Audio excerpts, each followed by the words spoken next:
doing, and knowing. Let a man realize that his life, in its totality, proceeds from his mind. Let him realize that the mind is a combination of habits which he can, by patient effort, modify to any extent, and over which he can thus gain complete ascendancy, mastery, and control. At once he will have obtained possession of the key which shall open the door to his complete emancipation. But freedom from the ills of life, which are the ills of one's mind, is a matter of steady growth from within, and not a sudden acquisition from without. Hourly and daily must the mind be trained to think stainless thoughts, and adapt right in dispassionate attitudes under those circumstances in which it is prone to fall into wrong and passion. Like the patient sculptor upon his marble, the aspirant to the right life must gradually work upon the crude material of his mind until he has wrought out of it the ideal of his holiest dreams. In working towards such supreme accomplishment, it is necessary to begin at the lowest and easiest steps, and proceed by natural, progressive stages to the higher and more difficult. The law of growth, progress, evolution, and unfoldment, by gradual and ever-ascending stages, is absolute in every department of life, and in every human accomplishment.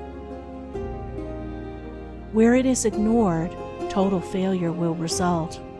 In acquiring education, in learning a trade, or in pursuing a business, this law is fully recognized and minutely obeyed by all. But in acquiring virtue, in learning truth, and in pursuing the right conduct and knowledge of life, it is unrecognized and disobeyed by nearly all. Hence virtue, truth, and the perfect life remain unpracticed, unacquired, and unknown. It is a common error to suppose that the higher life is a matter of reading and the adoption of theological or metaphysical hypotheses, and that the spiritual principles can be understood by this method. The higher life is higher living, in thought, word, and deed, and the knowledge of those spiritual principles, which are immanent in man and in the universe, can only be acquired after long discipline in the pursuit and practice of virtue. The lesser must be thoroughly grasped and understood before the greater can be known. Practice always precedes real knowledge. The schoolmaster never attempts to teach his pupils the abstract principles of mathematics at the start. He knows that such a method of teaching would be in vain and learning impossible. He first places before them a simple sum, and having explained it, leaves them to do it. When after repeated failures and ever-renewed effort, they have succeeded in doing it correctly, a more difficult task is set before them, and then another, and another.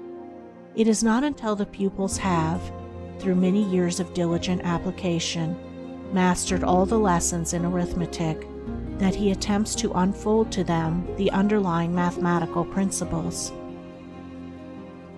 In learning a trade, say that of a mechanic, a boy is not at first taught the principles of mechanics, but a simple tool is put in his hand, and he is told how to rightly use it.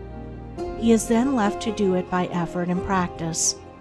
As he succeeds in plying his tools correctly, more and more difficult tasks are set before him, until after years of successful practice, he is prepared to study and grasp the principles of mechanics.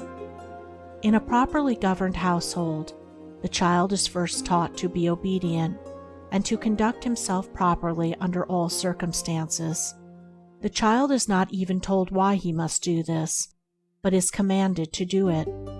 Only after he has far succeeded in doing what is right and proper is he told why he should do it.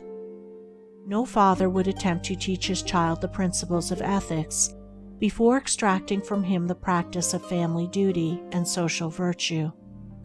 Thus practice ever precedes knowledge, even in the ordinary things of the world, and in spiritual things, In the living of the higher life, this law is rigid in its demands.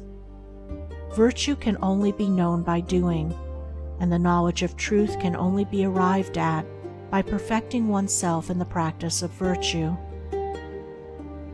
To be complete in the practice and acquisition of virtue is to be complete in the knowledge of truth. Truth can only be arrived at by daily and hourly doing the lessons of virtue, beginning with the simplest and passing on to the more difficult.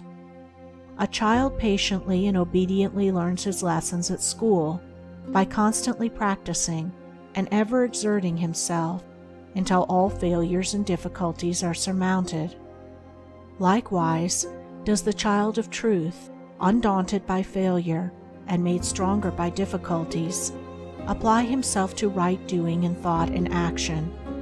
As he succeeds in acquiring virtue, his mind unfolds itself in the knowledge of truth, and it is a knowledge in which he can securely rest.